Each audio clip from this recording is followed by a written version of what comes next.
Chained and left as bait for alien beasts in the savage jungle, only one man broke the chains. They say no one comes back from Eden 9. No signal, no bodies, just silence. Relvosk didn't believe in ghost stories. He believed in gravity. So when the sky yawned open and yanked his shuttle down like it had a personal grudge, he stopped thinking and started surviving. The descent wasn't fast. It was violent.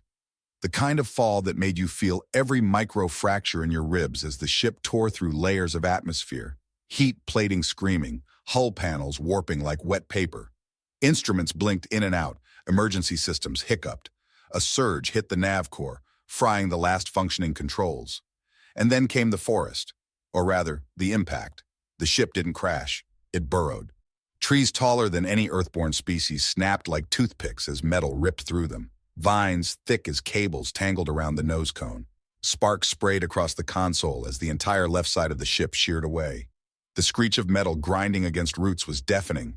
When the world finally stopped shaking, Rel was upside down, bleeding from the forehead and choking on smoke. He didn't lose consciousness. He wasn't that lucky. It took him 20 minutes to crawl out of the wreckage, 30 more to check what was salvageable. By nightfall, he had 3 things: a semi-functional pulse pistol, a busted comms array, and a gut-deep certainty that he wasn't alone. Eden 9 wasn't just alive. It was aware. It was a planet that listened. Even during the day, the forest was too quiet. The trees pulsed faintly like they were breathing. Leaves recoiled from touch. The moss gave under his boots like flesh. Sometimes the wind didn't move, but the shadows did. And at night, the air changed. Clicking sounds began low to the ground and multiplied rapidly, like insect legs tapping bone. Distant howls echoed through the treetops. Too human to be animal, too broken to be human. Glowing spores drifted across the underbrush like tiny lanterns. They looked beautiful until you noticed they moved away from your breath. On the second night, Rel thought he saw something watching from the edge of the firelight.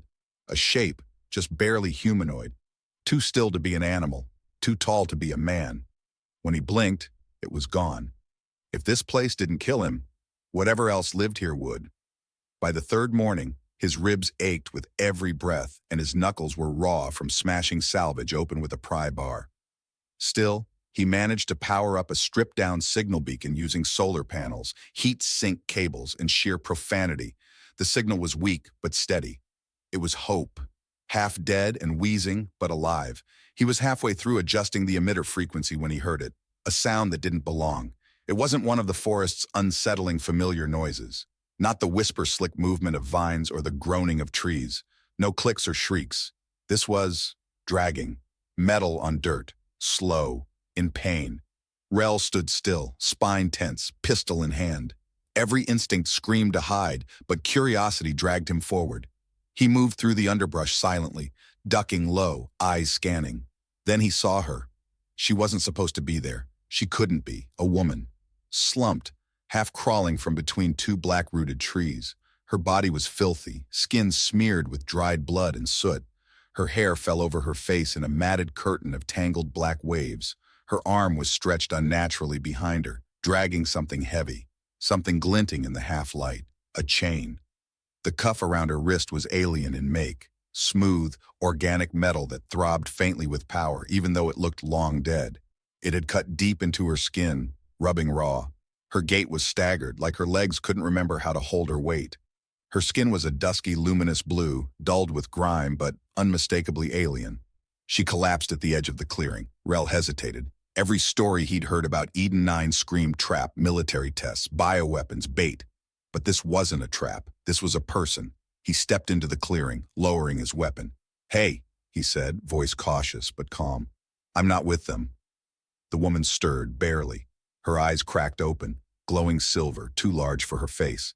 She flinched, tried to pull herself backward, but the chain yanked her short. Her lips moved. No sound came. "I'm not going to hurt you," he said again. "You need water?" She licked her lips. Then hoarsely, "They didn't forget me. They left me." Her voice was broken glass. Soft, sharp, exhausted. Rel knelt beside her slowly, pulling out his multi-tool. "I'm cutting the chain, okay?" She didn't respond, but she didn't fight. That was permission enough. The metal was fused in places, heat bonded by time or tech beyond his understanding. It took him nearly 5 minutes to break through. She didn't move, didn't cry out when the tool sparked and seared near her skin. She just watched him, breathing shallowly. When the last link snapped, the chain dropped into the dirt with a heavy thunk. She stared at her freed wrist like it didn't belong to her anymore. Rel stood slowly, brushing dirt from his hands. "What's your name?" A long pause. Then, "Neva. I'm Rel, pilot, supply runner. I crashed here." She blinked at that, the tiniest flicker of confusion behind the exhaustion in her face. "You weren't supposed to come." "No," he muttered. "I figured that out." He offered her a water pouch. She took it with both hands, sipping carefully, as though she'd forgotten how. Her skin was stunning up close. A deep, radiant blue under the layers of dirt, with faint glowing threads beneath the surface, almost like veins filled with light. Her features were sharp and delicate, but her body was wiry, built for motion. There were bruises on her collarbone, scars on her arms, no shoes. And yet, she was alive. When she finished drinking, Rel reached into his pack and held out a ration bar. "It's not great," he said, "but it's better than starving." She sniffed it, tore off a bite, and chewed slowly. Her hands trembled, but she didn't drop it. "Can you walk?" he asked. She tried. Her legs buckled. He caught her before she hit the ground. She didn't pull away, just breathed, eyes wide, afraid to be touched but too weak to resist. "I can carry you." "No," she whispered. "Just help me stand." He moved slowly, letting her shift her weight against him without pressure. One arm over his shoulder, her fingers curled tight into his shirt. She pulled herself upright. Her breathing was shallow, but she stayed on her feet. They didn't speak again as he led her through the forest. The trees leaned closer. The wind didn't move. Behind them, something shifted in the shadows. Too big to be a predator, too quiet to be human. Neither of them looked back. By the time they reached the crashed shuttle, the last rays of sunlight had vanished. Only the faint glow of the emergency beacon lit the clearing. Inside, Rel wrapped a thermal blanket around her and let her settle on a stack of cargo crates. She sat still, eyes tracking every movement he made. He didn't ask questions. Not yet. She didn't offer answers. But when he handed her a second blanket, she met his eyes and held his gaze for a moment longer than before. Not trust, not comfort, but the beginning of something fragile. And as the night fell over Eden 9, bringing with it the cries of things that had no business making human sounds, Rel stood watch at the door. He didn't know who Neva was, why she'd been chained, who had left her here, or why she wasn't already dead. But he knew one thing. This planet was hiding something, and whatever it wasn't done with them yet. Rel didn't sleep, not really. He sat upright, a thermal blanket draped over his shoulders, pistol balanced on one knee, ears tuned to every unnatural sound drifting through the busted hull. Neva was curled in the corner, bundled beneath two blankets and a layer of scavenged padding. Her breathing was slow but shallow, like her body didn't know if it could afford rest. Outside, the forest whispered, not the way trees normally whisper, not wind against leaves or branches swaying in the night. This was different. Clicking patterns, soft pulses in the distance, like language, like something was speaking and listening. He didn't like the way the trees leaned closer after dark, the way the spores lit the underbrush just enough to remind him he wasn't alone. Rel kept the perimeter fire low. Too much light drew attention, too little, and they became prey. The chain he'd cut off, Neva, still sat on the floor near the door. It looked older in the dim light, more corroded, wrong in a way he couldn't quite name. He'd seen plenty of shackles and prison blocks during mechanical repair tours. None like this. Organic tech, maybe. Half machine, half something else. Every now and then she stirred, not from cold, but from nightmares. She never spoke in her sleep, but her hands twitched like she was fighting something, or someone. The sun was just beginning to rise, distant and pale, filtered through a thick layer of mist, when she finally opened her eyes. Rel caught the movement and turned slightly. Morning, or close enough. She blinked slowly, eyes glassy. Then she sat up too fast, wincing as her muscles protested. Her wrist, where the cuff had been, was raw, the skin angry and dark. "Easy," he said. "You've been out for almost a day." Neva didn't respond at first. Her gaze swept the room, registering the open hatch, the stripped electronics, the battered consoles. Her eyes lingered on the chain. "You kept it," she said. Didn't want to touch it more than I had to, Rel replied. Didn't know if it'd do something. It won't, not now. You sure?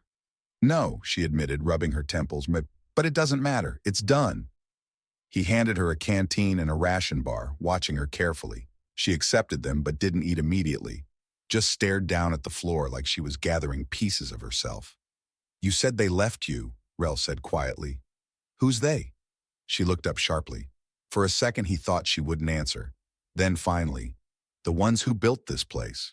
The ones who call it research. Military. Some, not all. Eden 9 wasn't meant for the public. No records, no oversight. They built a jungle and filled it with predators, then dropped people in to see who died first. She paused, then added, the whole thing is run under the AOS directive, Adaptive Organism Studies. It's not a military program anymore. It's corporate. Private contractors, government silence, and full autonomy. No one regulates it. No one admits it exists. Rel frowned. Like, experiments? Worse, she said. Entertainment disguised as science. They watched us. Tracked behavior, adaptation. The monsters out there, those weren't born here. They were made here. That gave him pause. He glanced out the broken window toward the shifting tree line. And you? He asked. What were you? Another test subject? She hesitated. I was supposed to observe. I worked in the tech wing, biointerface systems, species behavior tracking. I wasn't supposed to be in the field. But then I saw what they were doing, what they were feeding to those things. Her voice cracked slightly, and she stopped, clenching the water pouch in her hand. You tried to stop it, Rel said, already sensing the shape of her story. I freed someone, she said. A child, one of the non-viables. They didn't even give him a name. I broke protocol, hacked the door, got him out. Thought maybe he'd run. Maybe he'd survive. He didn't.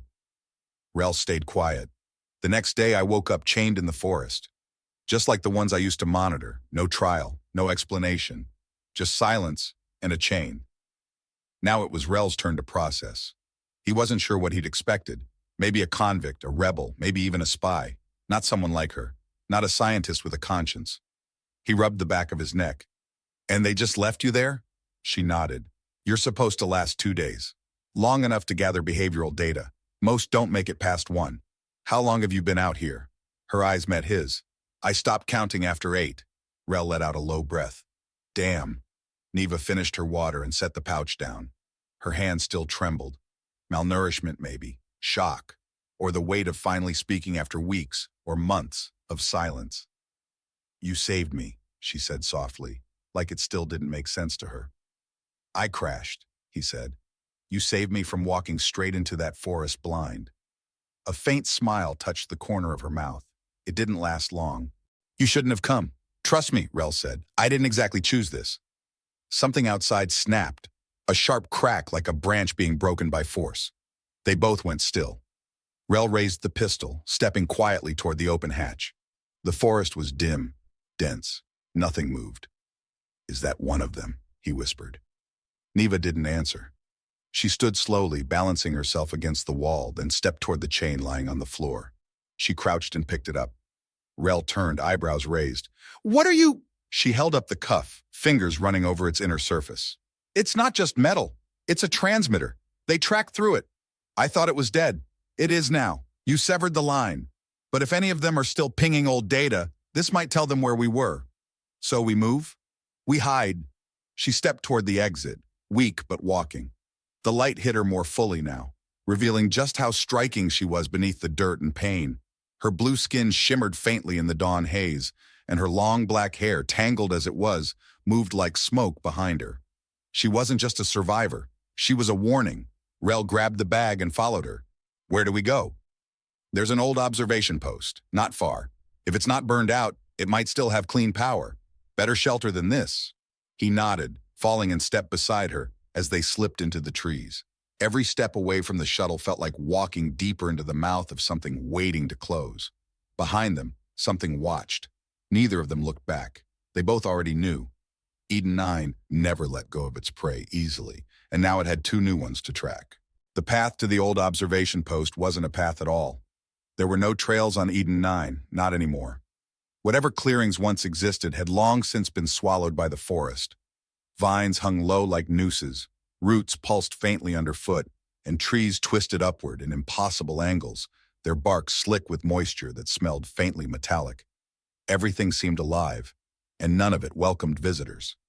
Neva moved like someone who'd learned to live with danger, not avoid it.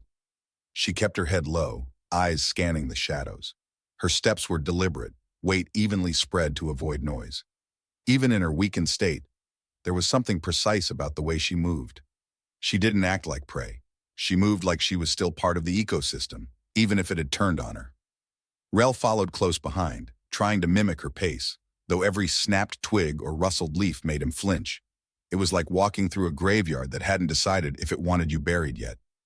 "Should be just beyond the ridge," Neva said quietly.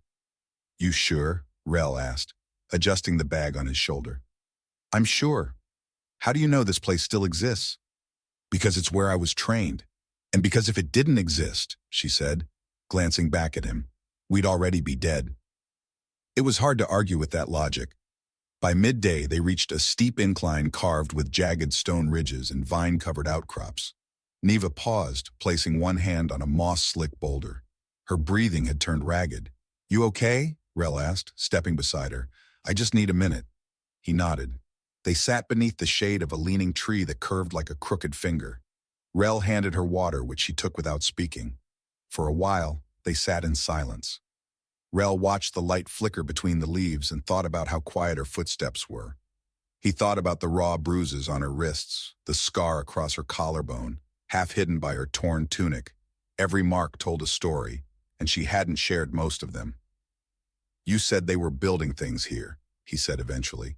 "The predators." She nodded, not looking at him. "Did you ever see them up close?" "Yes." "What are they?" Neva finally turned to him, her expression unreadable. "Mistakes." Before he could ask more, a sudden burst of static crackled from his belt. He jumped, grabbing the comm device he'd jury-rigged from the shuttle parts. The screen blinked with faint orange lines, signal distortion. But it was something. "It's not a rescue signal," Neva said. "It's them, listening posts, scraping data. They're trying to see who's still alive." "Could we use it to ping them? Fake something?" She shook her head. "They'll ignore any distress call unless it comes from a top clearance channel. And if they do respond, it's only to send cleanup teams." "And what do they clean up?" Neva looked at him. "Loose ends." They moved again after that. The terrain got rougher, but Neva pushed forward with quiet determination. Eventually, they reached a cluster of low stone structures hidden beneath a canopy of claw-leaf trees. From a distance, they looked like ancient ruins, but Rel saw the faded outlines of alloy panels and the faint shimmer of dormant shielding tech. "This is it," Neva said. "Substation Theta, one of the early posts. They used it before they figured out the predators could smell signal trails." Rel ran a hand over the edge of the entrance. "This is older than anything I've seen on record." "It's not on record." Inside, the air was stale, thick with the scent of dust, old power cells, and rot. The walls were carved stone reinforced with tech, screens now dark, conduits still glowing faintly with residual charge. Most of the gear had been stripped. Still, the door sealed shut behind them with a groan that felt final. It wasn't comfort, but it was cover. They settled in, clearing space near a panel that still hummed with potential. Rel got to work rigging a portable heat node to create light and warmth. Neva sat near the wall, her knees drawn up, watching him. Not judging, just studying. "You're good at this," she said eventually. "Spent most of my life fixing things that shouldn't still run," he said with a shrug. "I didn't think pilots did repair work. I wasn't exactly first pick for anything. Maintenance was what they gave guys who didn't pass combat quals, but were too useful to let go." "Still," she said, "you're not what I expected." "Same," he replied, glancing at her. "You don't talk like a scientist. Most people who wear lab coats don't think twice about what they build." "I did?" He nodded. Then, after a beat, "You said you freed a child." Her shoulders stiffened. "Yes." "What happened to him?" "I don't know. I saw him run. I heard screams later. But I never found a body." "You still think about him?" "Every night." The silence after that wasn't empty. It was full of the weight they both carried. Later, when the makeshift fire glowed steady and the shadows pressed close around the stone walls, Rel stood watch near the entrance while Neva rested. She didn't sleep, not fully. Her eyes stayed half-lidded, tracking movement in the dark.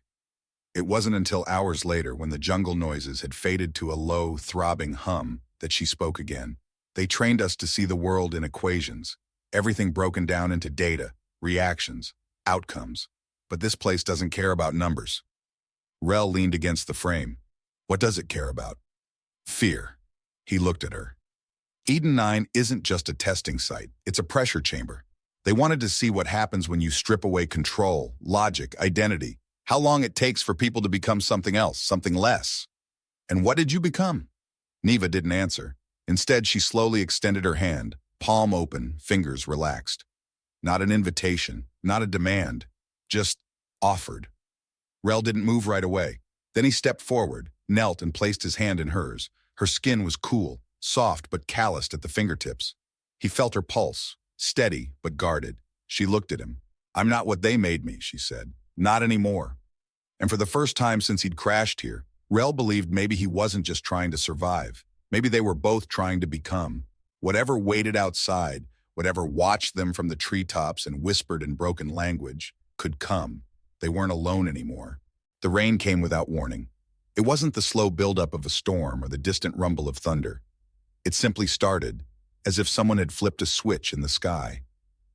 Thick, warm droplets fell through the cracked stone ceiling, tapping against the metal supports like fingertips drumming out a rhythm only the forest understood.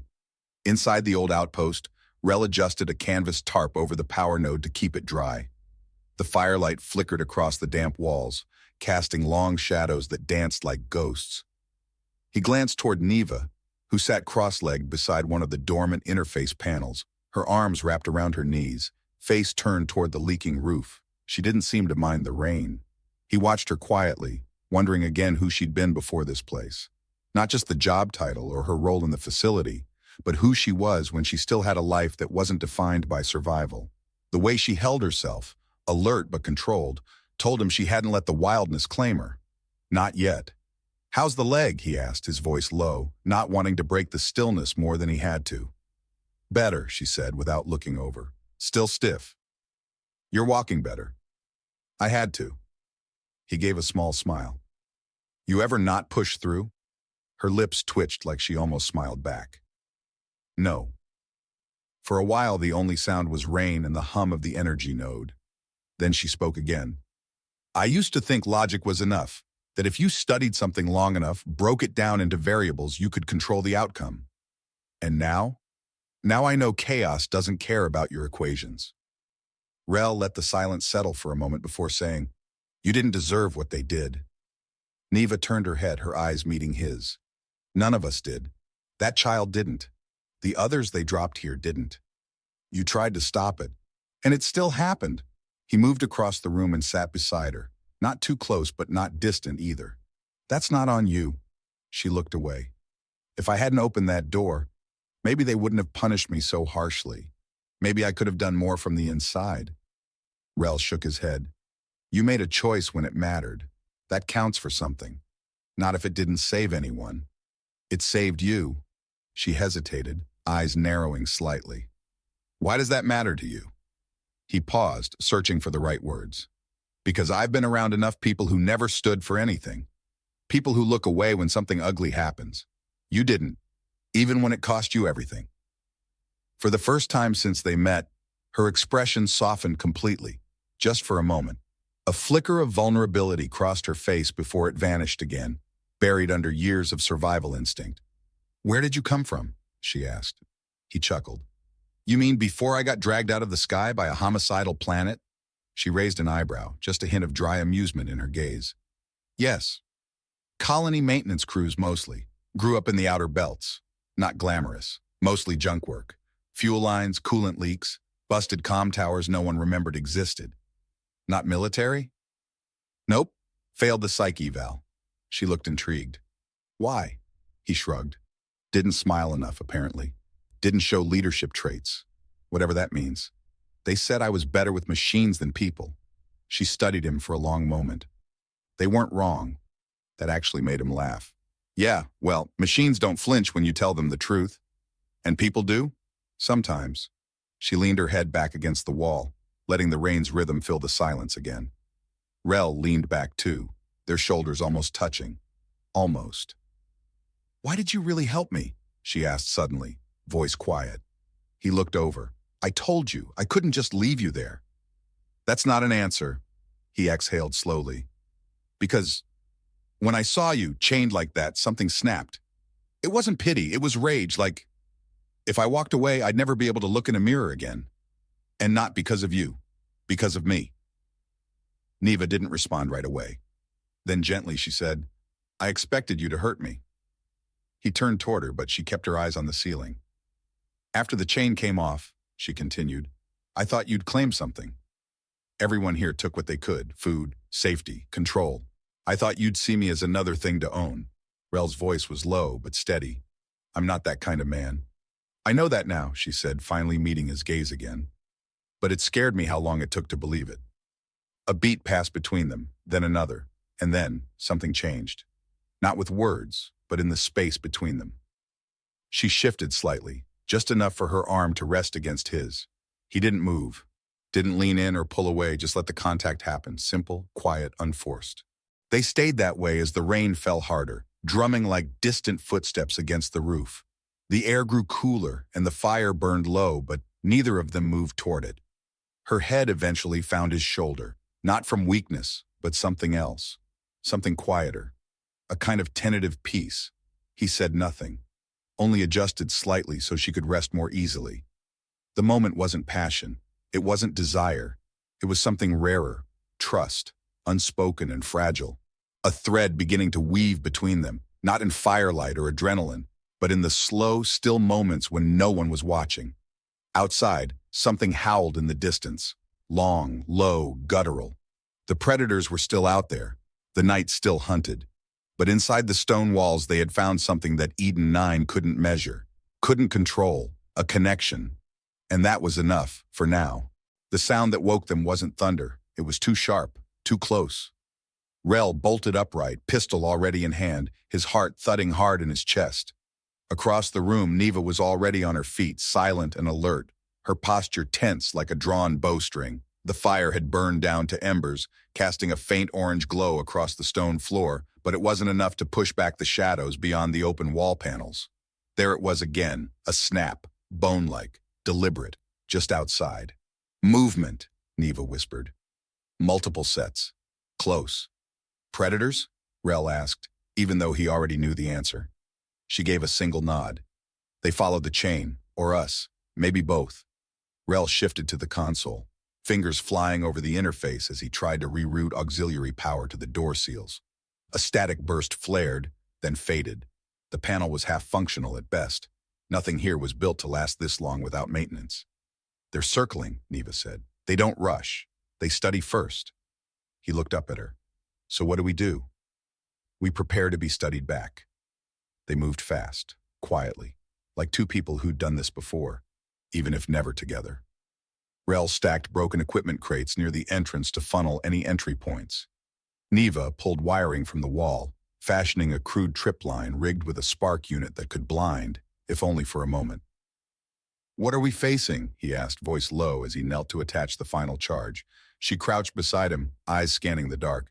"One of the later prototypes, V6 class, pattern-adaptive, semi-organic muscle armor. Not fast, but intelligent. They don't strike until they know they'll win.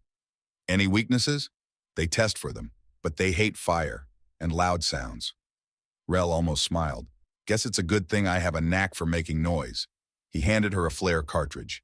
"Backup, just in case." Their hands brushed, and for a split second the moment stretched. Even with danger pressing in on all sides, their eyes met, and something passed between them. Not fear, not panic, understanding. Then the silence outside shattered. A deep, resonant clang rang out from the perimeter wall. Something massive had just hit the outer shield panel. Then came another, closer. Then a low, guttural growl.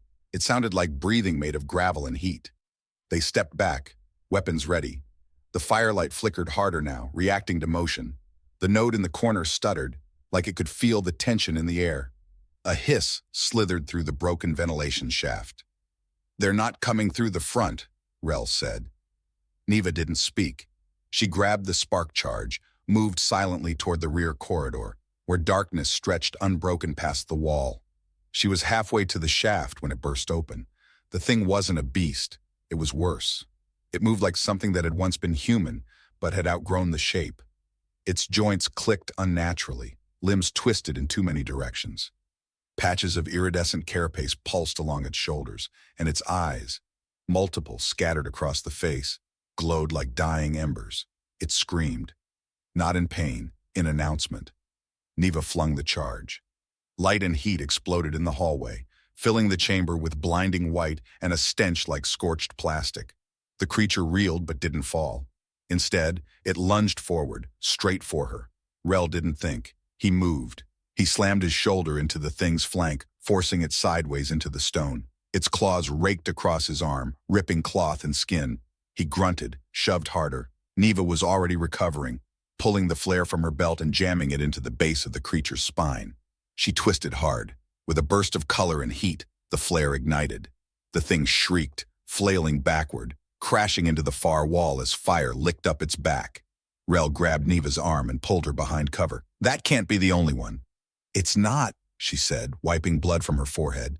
"They travel in threes." The next came from the ceiling. Rel fired blindly upward, the pistol's flash lighting up rows of teeth and a tail like a serrated whip. The shot hit the creature's leg. It stumbled, but didn't fall. Then the third entered from the side wall, silent, patient, and far too calm. They were being surrounded. "This isn't a fight we win head-on," Rel said. "Then we don't fight fair," Neva replied. They moved in sync again, this time toward the backup generator room. Rel slammed the door closed as Neva activated the heat core override. It would take time, but if they could build enough pressure in the old fuel cells. "How big of a boom are we talking?" he asked as she worked. "Enough to collapse half the ridge," she said, voice steady. "Small problem. We're in the ridge." She looked up at him. "We won't be when it blows." "How sure are you?" "I'm not," she said, "but I trust you to run fast." That made him laugh, even now. They rigged the timer, sealed the console, and bolted toward the escape shaft, a vertical tunnel that opened out onto the upper edge of the cliffside. It had no ladder, only old handholds carved into the stone. Rel reached the base first, turned and looked at her. "Can you climb?" She nodded, breath shallow. "Can you?" "You first, I'll cover." She hesitated. "You better not get eaten." "Same goes." She climbed. Rel fired one last round toward the corridor, catching a glimpse of two of the things circling the room like wolves. The third, the burned one, was limping but still moving. He waited until Neva was nearly at the top before climbing after her, arm aching, breath burning. They were halfway up when the outpost exploded. The shockwave hit them like a hammer, knocking loose stone from above. Heat surged up the shaft, but the explosion collapsed downward, sealing the creatures inside. They reached the top and rolled out onto the ridge just as firelight bloomed below. Smoke poured through cracks in the earth, glowing with molten heat. For a long time, neither of them spoke, just breathing, just being alive. Rel finally turned toward her, lips dry, heart pounding. "You still think logic's enough?" Neva's laugh was shaky but real. "Logic doesn't get you out of a collapsing tunnel. You do." She looked at him, really looked, and something shifted again. Not just relief, not just gratitude, something more. She leaned in before she could second-guess it. Her lips brushed his, soft, hesitant, testing the shape of something that hadn't been spoken aloud, but had been building quietly since the first time he knelt beside her in the mud and asked if he could help. He didn't pull away. The kiss was brief, gentle, but when they parted, they were changed. Not a rescue, not a transaction, something human. Below them, the fire burned on. Above, the sky opened, and Eden-9 stars blinked silently overhead, as if watching, waiting. And for the first time, they didn't feel like prey. They felt like survivors. The night after the outpost explosion didn't bring rest. Rel and Neva had found a temporary shelter beneath a collapsed ridge, tucked inside the roots of a massive tree that curled up like skeletal fingers grasping the sky. They'd patched wounds, shared what little food they had left, and sat close, backs pressed to the same warm stone, speaking only when they had to. Not out of distance, but because words felt too fragile for the weight they carried. When Rel woke at dawn, he felt the shift in the air before his eyes even opened. It wasn't the cold. Eden-9 was always cold. It was the silence, a kind that didn't belong. The usual distant howls, clicks, and low rustling sounds were gone, replaced by a strange hush that made the hairs on his neck rise. Neva was already awake beside him, crouched at the tree's edge, her eyes fixed on something far off through the roots. "What is it?" he asked. She didn't look back. "A ship." He moved beside her and squinted through the trees. At first, he saw only the broken horizon, glowing faintly with early light. But then it emerged, low, angular, unnaturally still. Not a shuttle, not a civilian craft. This was something else, something clean, cold, military. It had landed a few clicks north, no flare lights, no sound, just presence. Rel's pulse spiked. "Rescue?" Neva's face said everything. "Number retrieval." He sat back, heart sinking. "They're not here to help. They never are." A long moment passed between them, heavy with the return of a truth they'd tried to ignore. They weren't the only ones watching this forest. And now someone had come to erase the evidence of what survived it. Neva pulled a small battered scanner from her pouch and tapped a sequence. The screen buzzed and lit faintly, filtering frequencies. 2 heat signatures, pilot and armed unit. Scouting pattern, not patrol, that's recon. They're searching. "For what?" Rel asked. She looked at him. "For us." He ran a hand through his hair. "We could go back underground, move farther west. They'll sweep the canyons by nightfall. Then the riverline. No cover there." "So we fight?" Neva's jaw tightened. "Number, we outthink them." They began packing quickly, silent, efficient. Every movement had purpose. They stripped their camp of anything traceable, scattering the ashes from their fire, wiping down surfaces. Neva moved like someone who'd done this before. Rel followed her lead, but his mind was elsewhere. If they were here to clean up, who had sent the order? Was it protocol? Or had someone seen the signal Rel tried to send from the shuttle? And worst of all, was it already too late to escape? As they moved through the forest, weaving deeper into the gnarled terrain, Rel caught her glancing at him more often than usual. "What?" he finally asked. Neva hesitated. "You shouldn't be here." "Yeah, well, tell that to the faulty nav systems." "I'm serious," she said. "You don't owe this place anything. Or me." He stopped walking. "What does that mean?" "I was part of it. This system, these monsters. I designed the software that helped them track people. Test patterns. I don't deserve to survive it." He stepped in front of her. "Then I guess it's lucky you saved me first. Because now we're tied." "That's not how this works." "It is for me." They stared at each other in the dense shadows of the trees. The tension between them wasn't anger. It was fear, raw, human fear that something good might not last. She broke first. "I don't want you to die for me." "I'm not dying for you, Neva. I'm living with you. There's a difference." Before she could answer, the scanner in her hand buzzed, fast and sharp. Too close. "They've picked up our old trail," she said. They ran. Branches slapped at their faces. Roots clawed at their boots. The forest seemed to shift as they moved, warping around them like it was alive, trying to slow them down. They reached a ridge overlooking the river valley, just as the sound of a scout drone hummed through the trees. Low-frequency vibrations made the earth tremble. A black shape passed overhead. Sleek, silent, built to kill. Neva ducked, breathing hard. "If that drone finds us, the gunship will follow." Rel scanned the ground. "There's a nest over there, between the rocks. See the white spores?" She nodded. "You want to go into a spore nest?" "I want them to follow us into it." Spore nests weren't just biohazards. They were territorial defense zones for one of Eden's more aggressive species, blind, burrowing predators that hunted by heat and vibration. Most human scouts avoided them entirely. If the drone entered one, "It's a gamble," Rel said. Neva grinned, just a hint of the old fire in her. "You're learning." They dropped down into the rocks, moving low and fast. The spores reacted to their movement, glowing brighter, spinning slowly like dandelion seeds in water. Rel powered on a makeshift beacon from his pack and tossed it uphill, just beyond the ridge. It beeped twice, once to announce itself, once to pulse their fake location. The drone moved. It followed the signal. As it crossed the threshold of the nest, the spores reacted violently. Something moved beneath the dirt, fast. A shadow burst from the earth, coiling and snapping with terrifying speed. Then silence.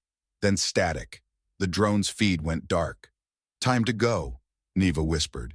They climbed the ravine and moved fast, keeping low until the trees swallowed the sky again. When they finally stopped, both of them were shaking, not from exertion, but from knowing how close they'd come. Neva leaned against a stone pillar, catching her breath. That won't buy us much time. No, Rel said, but it tells us something. What? He stepped closer. That we make a good team. She gave him a long, quiet look. We do. Something shifted again. Not like before. Not the tentative kind of closeness that comes from necessity. This was sharper, clearer, more real.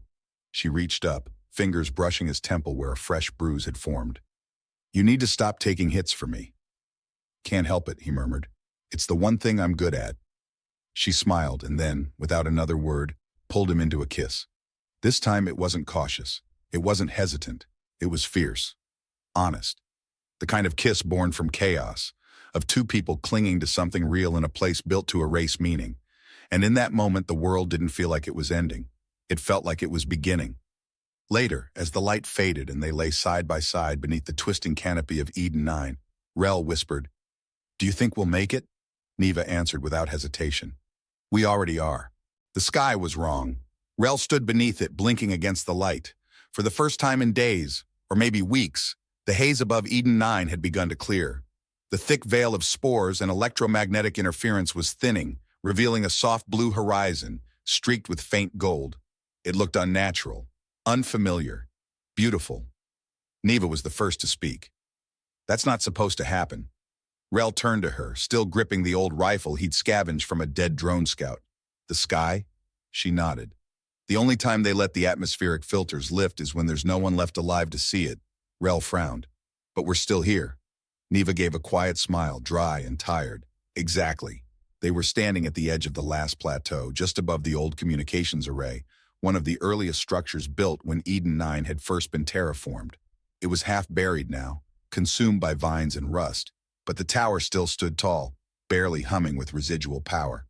Everything around them felt like the closing chapter of a forgotten experiment, and for the first time since the crash, there was no sound of pursuit. No drones, no predators, no clicks in the trees, just wind, quiet and cool. They descended the slope together, their steps slower now, no longer rushed, not out of safety, but exhaustion.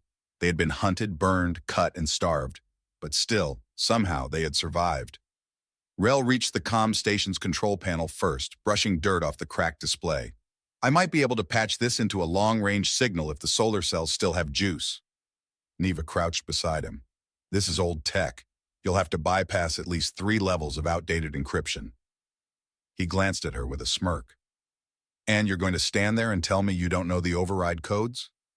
She arched a brow. "I helped design the system."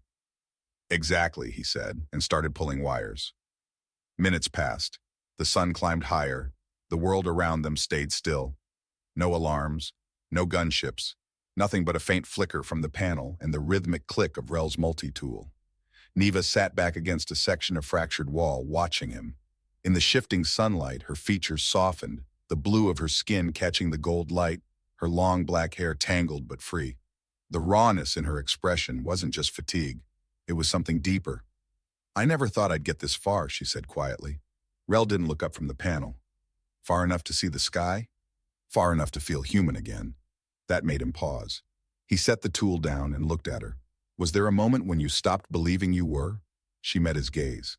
Not one moment, 1,000 small ones. Every day chained to a tree, listening to the things that moved in the dark, knowing no one was coming, watching the same death repeat with new faces. She looked away. "After a while, you stopped thinking of yourself as real." He stood and crossed over to her. "You're real," he said. "More than anyone I've ever met." She smiled, faint but genuine. "So are you." Before either of them could say more, the panel crackled to life. The display lit up, showing a flickering transmission bar, followed by a cold mechanical voice. "Unregistered beacon signal detected. Relay origin EDEN-9. Transmission channel open." Rel stepped back toward the console. "This is Rel Vosk, civilian maintenance pilot. Crash landed during routine supply route, accompanied by former EDEN-9 personnel. Request immediate extraction." There was a long pause. Then a different voice, warmer, human, but clipped with protocol. "Acknowledged. Coordinates locked. Shuttle en route. Arrival in T-14 minutes. Please remain stationary.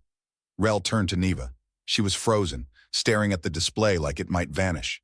Her voice was nearly a whisper. They heard us. They answered. And for the first time, they let themselves believe it might actually be over. But Eden 9 didn't let go easily. The wind shifted.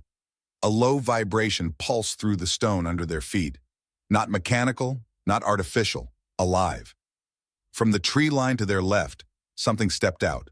Tall, lurching, covered in charred plating and living flesh. A survivor of the outpost explosion, its form warped but functioning. Behind it came two more. Smaller, faster, stalking through the underbrush like shadows come alive. Neva stood slowly. They followed the last signal. They know what this tower means. Rel raised his weapon. We hold them off, long enough for that shuttle to land. Neva moved beside him, already loading the last two flare cartridges into her makeshift launcher. If they get to the array, the signal dies. They won't. The first creature lunged. Rel fired. The shot hit the thing in its shoulder, but it barely slowed. It crashed into the stone, sending a shockwave through the ground. Neva triggered her flare, blinding light and heat exploding across the clearing. The second creature reeled, shrieking, but the third charged straight through the smoke, claws extended. Rel took the hit, knocked flat onto his back as the thing pinned him. Its mouth split open, too wide, revealing a twisted configuration of teeth and sensors. Then it stopped. A blade pushed through its neck from behind. Neva wrenched the weapon free and kicked the body aside, grabbing Rel's arm. Up! They moved together, stumbling back toward the base of the tower.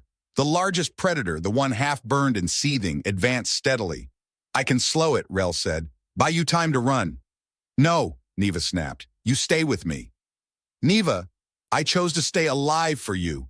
Don't make me do it alone. The roar of a descending engine cut through the forest. The shuttle broke through the clouds like a spear of silver light, descending fast and low, sending a rush of wind through the clearing. As it touched down, its side ramp hissed open and a squad of armored figures disembarked, weapons raised. Hostiles at 3 o'clock, Neva shouted. The lead soldier saw the creatures, turned, and opened fire. The air filled with plasma rounds, smoke, and the high-pitched shrieks of engineered rage being torn apart. Seconds later, it was quiet, just the wind, and the shuttle's humming engine. A medic ran forward. Are you injured? Rel gestured to his arm. Scratched. The soldier looked at Neva. You're supposed to be dead. I'm not. He hesitated. You're on the blacklist. Classified threat. Rel stepped forward. If she doesn't go, I don't go. She saved me. Now I'm saving her. The soldier looked between them. Then finally he nodded. Get on board. They stepped onto the ramp together. The forest shrank behind them. The comm tower disappeared into the haze, and the past, chains, fire, blood, fear, stayed where it belonged, in the dirt. As the shuttle rose, breaking atmosphere, Neva stared out the viewport. Her voice trembled. I don't know what comes next. Rel wrapped his arm around her. That's the best part. We get to choose. She leaned her head against his shoulder, closing her eyes. For the first time in far too long, the sky didn't feel like a ceiling. It felt like freedom. The first 3 days after leaving Eden 9 were a blur. The shuttle that rescued them was military, but not from the same faction that had run the experiments. The insignia was different, the tone of the crew colder but not cruel. They kept their distance, not out of suspicion, but because Rel and Neva radiated something that made others hesitate. Something feral, something unbreakable. They were taken to Station Helios, a medical and debriefing facility orbiting a neutral planet outside contested airspace. It was clean, sterile, and full of people trained to look at trauma clinically. But no scan, no blood work, no psychological report could fully explain what Eden had turned them into, or what it had given them. Survivors, yes, but also something more. They were partners. Rel was patched up first. His arm, still swollen from the creature's claws, had fractured but hadn't shattered. The medic said he was lucky. He didn't feel lucky until he saw Neva walking out of her own exam room, no longer covered in dirt and blood, but in clean clothes, her hair brushed, eyes bright and focused, still herself, but somehow lighter. You survived the needles? He teased. I've been through worse. They were given temporary quarters in a quiet section of the station, 2 rooms, side by side. But that first night, neither of them slept apart, not out of fear, but because after everything they'd been through, even silence felt strange if they weren't sharing it. She lay beside him on the narrow bunk, her head tucked beneath his chin, one hand resting on his chest, her breathing slow and steady. "I keep waiting to wake up back there," she whispered. "You won't," he said. "You're sure?" He kissed her hair. "I'll make sure." By the fourth day, word began to spread. A survivor from Eden 9, a whistleblower with classified knowledge, a pilot with a crash log that didn't match the official manifest. Neva's presence complicated everything, but something strange happened. When questioned, she didn't hide. She told them what she knew, the names, the facilities, the experiments, the child, everything. Rel expected the officials to shut her down, to silence her like they always did with people who told the truth. But they didn't. Instead, something cracked. Someone, somewhere, listened. A week later, a news wave broke across the outer systems. Leaked files, audio logs, internal memos from within the Eden 9 program. The media called it the Jungle Trials. The footage showed forests filled with monsters and chains bolted to trees. Test subjects treated like disposable data. There was outrage, then protest, then consequences, and in the middle of it all stood the two names no one expected. Neva Keelan, the woman they thought was dead. Rel Vosk, the mechanic who brought her back. They were offered a deal. Clearance, citizenship, a chance to disappear or start over. They took it, but on their terms. 6 months later, they were living on a quiet, uninhabited moon in the Undari Belt, a place with no labs, no cameras, no experiments. Rel built them a home from salvage parts and repurposed ship panels. Neva designed the energy grid herself. She planted real soil, grew real food. Sometimes they just sat on the rooftop at night, wrapped in the same old blanket from the outpost, watching the stars. One evening, as twilight painted the hills purple, Rel handed her a small, flat object wrapped in cloth. She opened it carefully. Inside was a necklace, made from a piece of her old chain, polished, shaped, softened. Hanging from it was a piece of scrap from his shuttle, etched with the coordinates where they met. Her hand trembled. "Chains mean something different now," he said softly. She looked at him, eyes wide, full of something he'd only ever seen hinted at before. Love, trust, belonging, no longer survival. "I want to build more than this home with you," he said. "I want a life." Tears slid down her cheeks as she nodded.